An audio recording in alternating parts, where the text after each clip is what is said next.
Dans cette capsule, on va aborder les propriétés de la fonction exponentielle, donc domaine, image, croissance, décroissance, etc. Donc tout d'abord, je vais remarquer la fonction canonique de la fonction exponentielle, c'était y est égal à a, c à la b, x moins h plus k.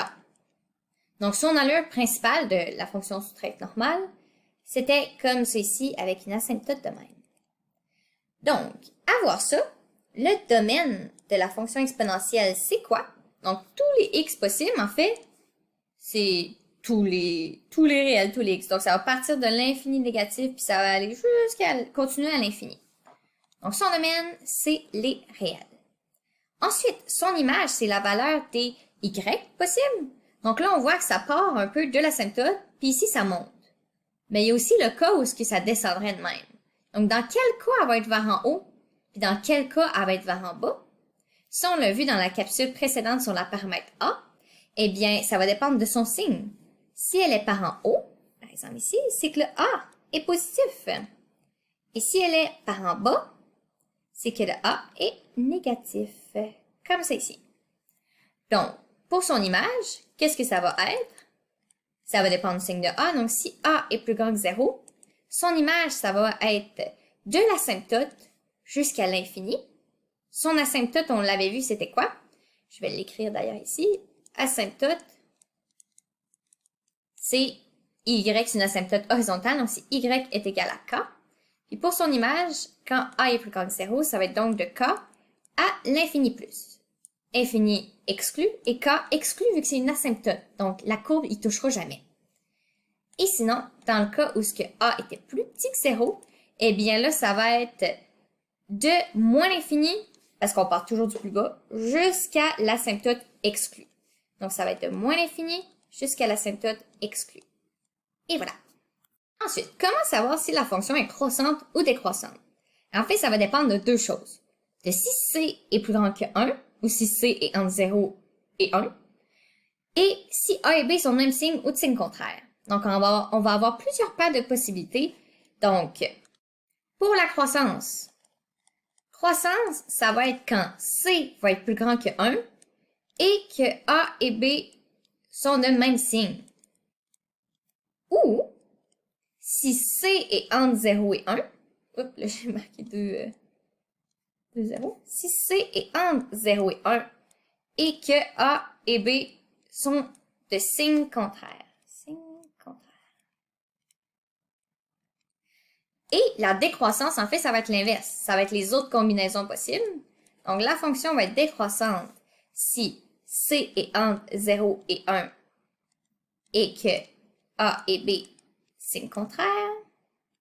Non, pas signe contraire, je veux dire, je suis en train de me mêler. Si a et b, même signe.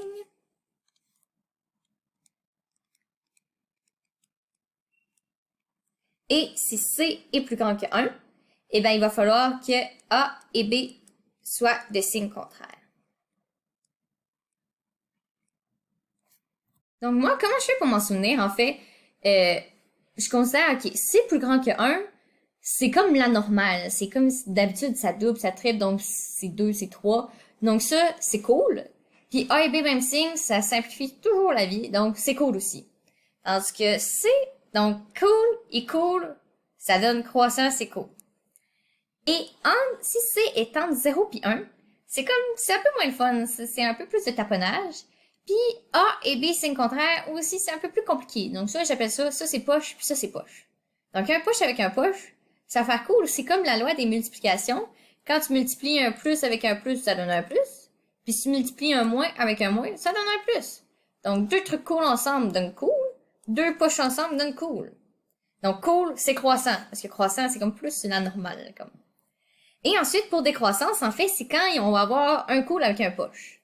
Donc, C entre 0 et 1, c'est poche, mais A et B même signe, c'est cool. Donc, ça donne décroissant, moins bon. Et C plus grand que 1, c'est cool, mais A et B signe contraire, c'est un peu plus poche. Donc, ça finit que plus fois moins, ça fait poche. Donc, poche, décroissance. Donc, c'est un petit truc que je me donne pour être capable de retenir ça. Et ensuite, si on regarde graphiquement ce que ça donne puis pourquoi c'est ainsi, c'est en fait, si je vais dessiner un gros graphique. comme ça. La fonction normale, je vais la mettre en bleu, comme ça. Ben, elle a un A plus grand que 0, donc un A positif. Puis sinon, on a vu soit comme un changement de C, donc si C est entre 0 et 1, puis B est plus grand que 0, ou B, si C, en fait, est plus grand que 1, puis que B est plus grand que 0, ça va donner ça ici. Donc, qu'est-ce qu'on a? A et B, même signe, puis C plus grand que 1. Mais sinon, aussi, ça pourrait être l'inverse, parce qu'on a vu que le changement de C plus grand que 1, puis C entre 0 et 1, puis B positif ou négatif, ça peut comme s'annuler.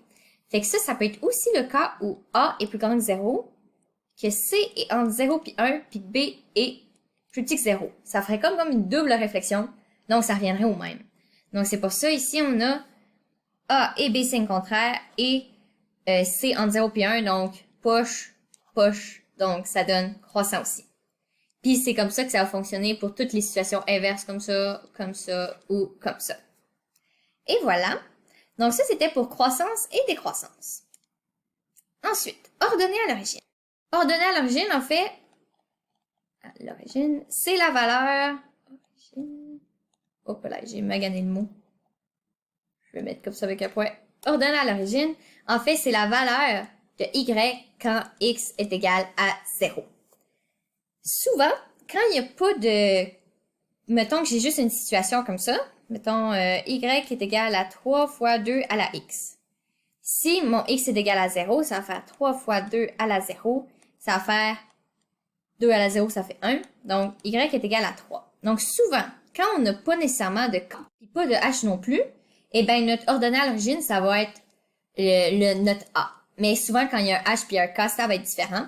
Donc, mettons que je prends un exemple avec un h et un k. Par exemple, si à la place, je mets 3 fois 2 fois x moins 1, non, x plus 1, ça va être plus simple, moins 4, ben là, ça va faire y est égal à 3, puis là, ça va être 2 fois 0 plus 1 moins 4.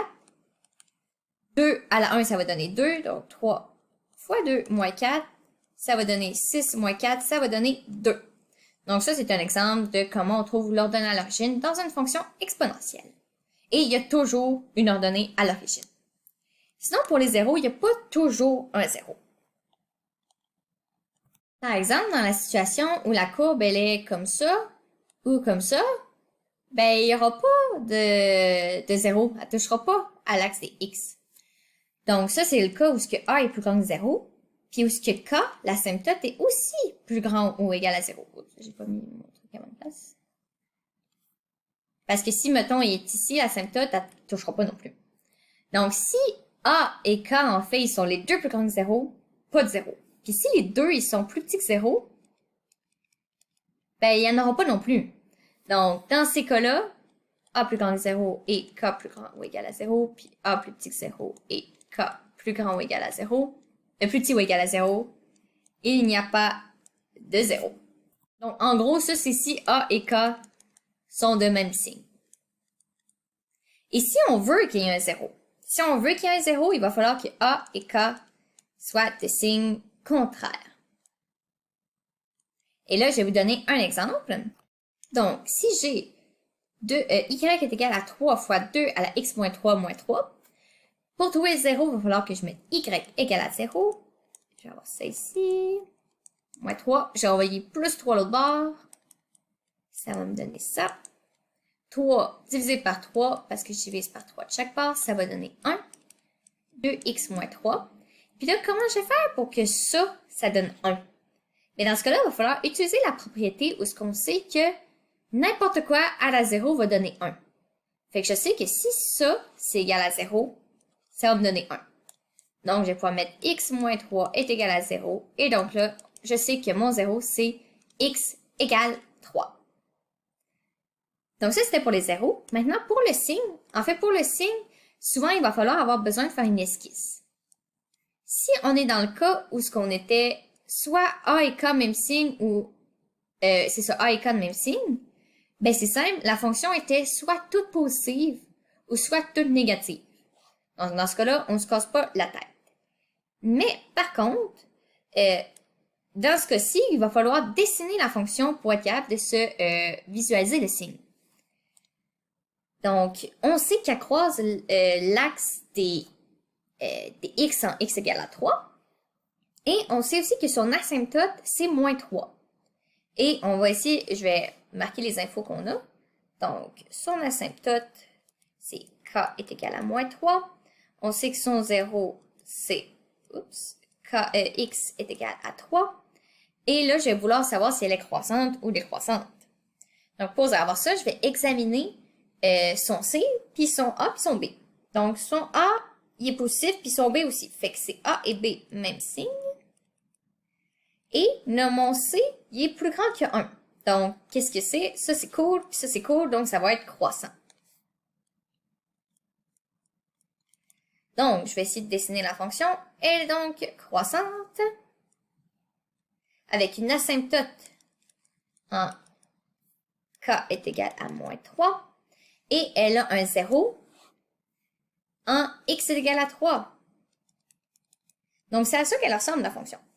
Et là, je peux voir que ici, elle est négative et que ici, elle est positive. Parce qu'on se rappelle, négatif, c'est les y sont négatifs. Donc, c'est en dessous de la barre de x.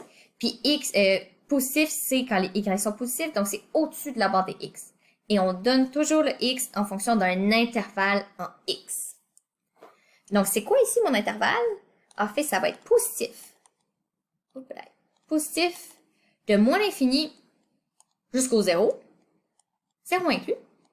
Et, non, je m'excuse. Hey, c'est complètement pas vrai. C'est pas positif. Ici, ça va être négatif. En vert, c'est positif. Donc, en vert, ça va être positif du 0 jusqu'à l'infini plus. Et voilà. Donc, ça, c'est un exemple de comment on trouve le signe. Donc, le truc, c'est vraiment de trouver 0 et ensuite de dessiner la fonction pour voir son allure.